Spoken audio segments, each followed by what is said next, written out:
is what it is, man. It is what it is. Oh boy, what a day. Y'all folks know what's happening. I'll address this in a second.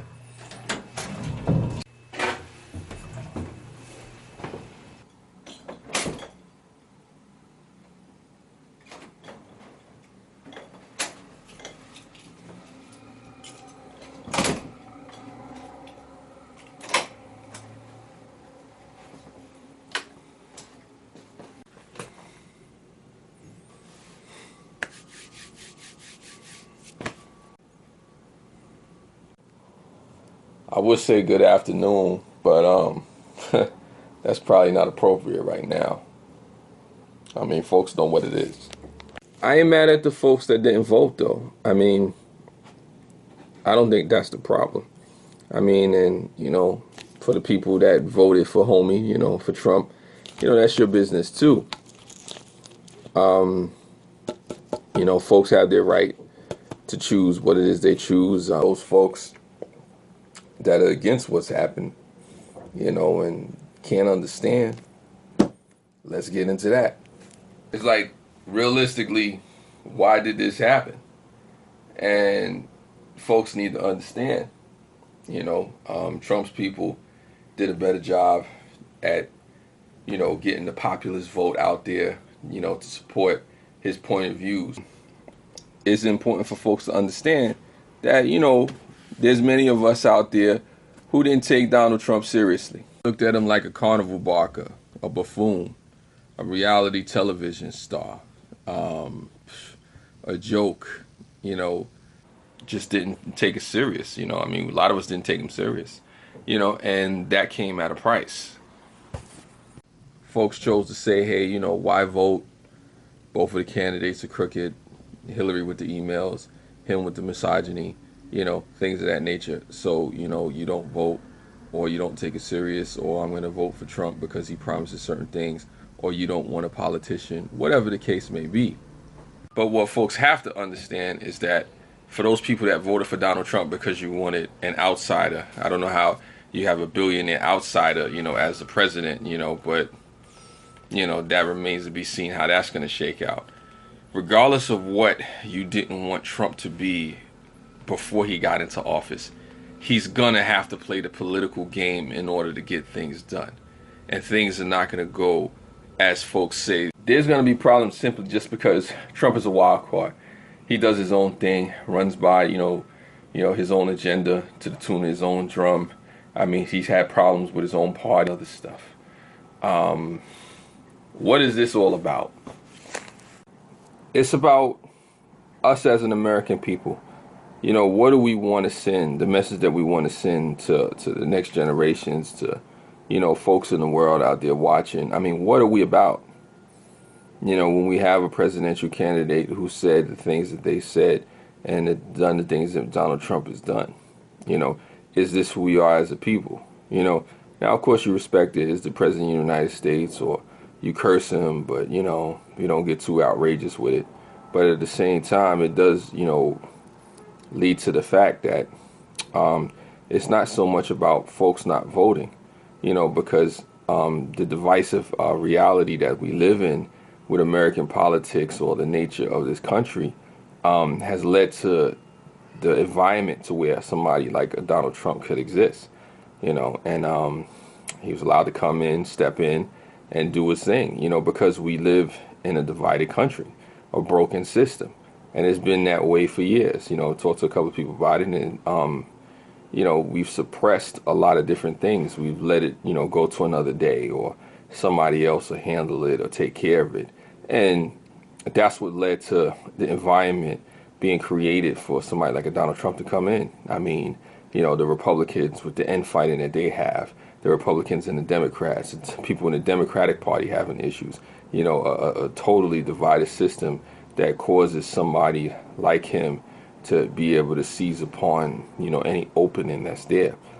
I say to anybody, don't look shocked or surprised, even if you are shocked or surprised, because a lot of us have contributed to what it is. And it's not so much about voting, because everybody could have voted and he still could have won, but that's about where your values lie, and what is the message that we send to the youth, to the future, to the kids, to people outside of the country, to folks that worship, or not worship, but uphold democracy, in all its forms. Now, hey, maybe Trump is going to be the best presidency ever. Who knows? Maybe the man is going to make America great again. Who knows? All I'm saying is that for those people that are unhappy with the result, you got to get involved. You have to be more aware of what's going on. You have to pay attention to what's happening. It can't just be about the presidential elections, because Donald Trump didn't get in there just because of the presidential elections. People forget about the primary process. Republicans, you got some questions to answer on that side. Maybe this is what you wanted, maybe not, but we'll see. So now, we have this situation where people are shocked, stunned, and awed.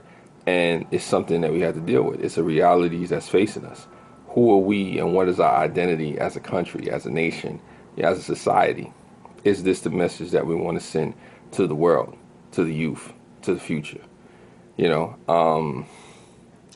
You could be mad. You could talk about the racist sentiment. You could talk about how it's going to affect black people, how, Muslims need to be wary, and Mexicans and any other ethnic group that needs to be, careful or whatever. And those are clear concerns and clear issues.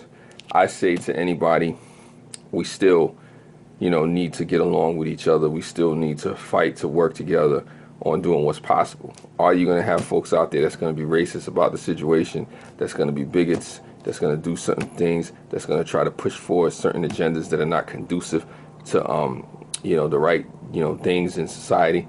Of course. But the question is, how do you react to all this stuff? These things are going to happen. Folks are going to do negative things. They're going to push you in ways that you don't want to be pushed. They're going to touch you in ways you don't want to be touched. The question is, when you see these things happen, how do you respond?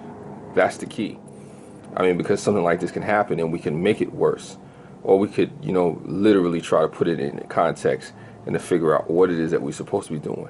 Will there be people that get emotional about it? Will there be folks that get up in arms and in an uproar?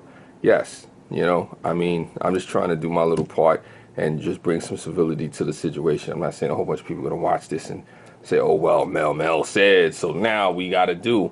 But how much better is it going to make it if we make a situation where now, people are up in arms and we can't be civil?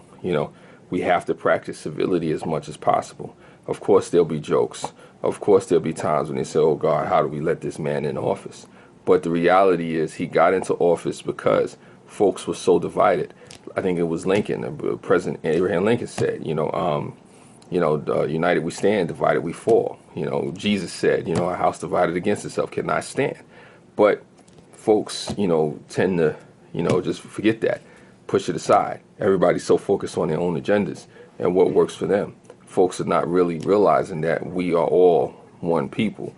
We are all one nation, under God, indivisible, with liberty and justice for all, if we fight for it. But if not, hey, maybe you have some other populist candidate that comes up and does the same thing. Even worse, to where you actually are building a wall, to where you actually are going after Muslims in a deeper way, in a harder way. You don't want that stuff to happen, but it's more than possible. So it just calls into question, what is the consciousness of the people? What is the consciousness of this nation? Where we elect somebody who has been so divisive to politics, to society at large. And it's not because, I'm a Trump hater or anything like that. No, I don't personally have anything against the man. But some of the things he stands for, a lot of things he stands for, and the people that he's allowed to support him, like the David Dukes of the world, you could Google him. It just begs the question, as a society, what do we stand for? Do we stand for anything? When things like this happen, you cause the wonder, you pause. What do I say to my niece and nephews, or if I had kids, or to, any young kids now, this is American politics. Welcome to the divided nation that stands, or that we have here. So, these are my 2 cents, my thoughts, my rants, my vlog, all in one. You can like, subscribe, comment, dislike. But this happens because, folks are divided. It's a broken system. That's just no other way I could say it right now at this point. And until we really start to work together or look at things in a different way, you know, it's only gonna get worse. And there's things you could do to combat it and whatnot, but why even get into solutions if folks are not willing to work together, if it's just so divisive? But doesn't mean we don't stop trying. Doesn't mean folks can't get together and actually come to some kind of accord and do things. But folks have to be willing to work together. You, me, them, us, whoever we are as a society. This is a sobering reality.